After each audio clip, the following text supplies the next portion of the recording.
ఇవన్నీ ఏంటనుకుంటున్నారా? యూజ్ చేసి పాడైపోయిన external hard disk, mobile phone, printer cartridges, మౌస్లు, తర్వాత కేబుల్స్, బ్యాటరీస్, తర్వాత యూజ్ చేసి పాడైపోయిన sim cards, battery, remotes, use అయిన కేబుల్స్ అండ్ యూజ్ అయిన ఇయర్ ఫోన్స్.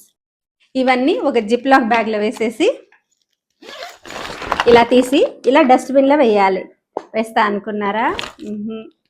ఈ ఎలక్ట్రానిక్ వ్యర్థాలను సరిగా డిస్పోజ్ చేయకపోతే దీంట్లోని లెడ్, మెర్క్యూరీ, కాడ్మియం లాంటి విషపూరిత రసాయనాలు నేల, నీరు మరియు గాలిని కలుషితం చేసి అత్యంత ప్రమాదకరమైన వ్యాధులకు కారణమవుతాయి.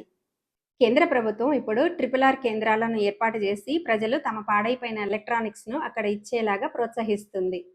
RRR అంటే రెడ్యూస్, రీయూజ్, రీసైకిల్.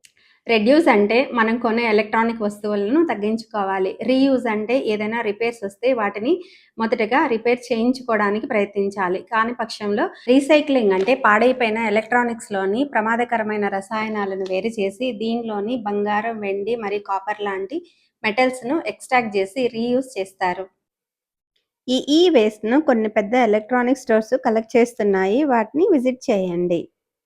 నేను లావణ్య, బాధ్యత గల పౌరురాలిగా నా ఎలక్ట్రానిక్స్ వ్యర్థాలను క్రోమా వారి సహకారంతో డిస్పోజ్ చేస్తున్నాను. మరి మీరు?